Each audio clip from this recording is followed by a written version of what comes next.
रामरक्षकवचम्। अथ श्रीरामकवचम्। अस्य श्रीरामरक्षाकवचस्य बुद्धकौशेशिकर्षिः अनुष्टुप् छन्दः। श्रीसीतारामचन्द्रो देवता, सीताशक्तिः, हनुमान् कीलकम्। श्रीमद् रामचन्द्रप्रीत्यर्थे जपे विनियोगः।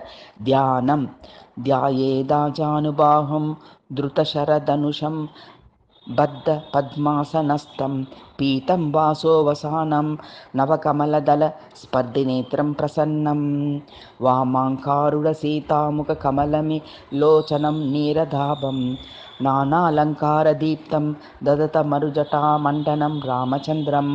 अथ स्तोत्रम्।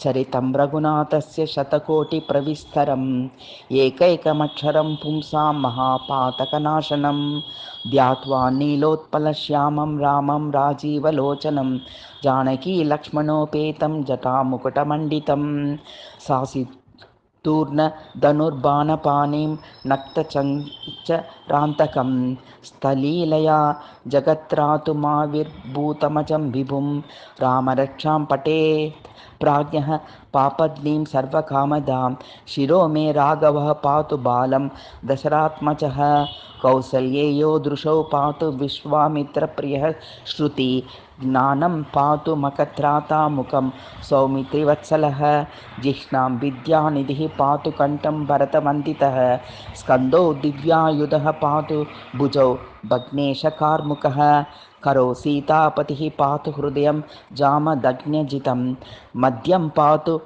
करध्वंसी नाभिं जाम्बवदाश्रयः सुग्रीवेशः कटी पातु शक्तिनी हनुमत्प्रभुः उरु रघुत्तमः पातु रक्षकुलविनाशकृत् जानुनी सेतुकृत् पातु जङ्घे दशमुखान्तकः पादौ विभीषणश्रीदः पातु रामोऽखिलं वपुः एतां रामबलोपेतां रक्षां यः सुकृती पठेत् स चिरायुः सुखी पुत्री विजयी विनयी भवेत् पातालभूतलभ्योमचारिण चारिणः न द्रष्टुमपि शक्तास्ते रक्षितं रामनामिभिः रामेति रामभद्रेति रामचन्द्रेति वा स्मरन् नरो न लिप्यते पापै भुक्तिं मुक्तिं च विन्दति जगज्जैत्रेकमात्रेण रामनाम्नां विरक्षितुं यः कण्ठे धारये तस्य करस्ताः सर्वसिद्धयः वज्रपञ्चरनामेदं यो रामकवचं स्मरेत्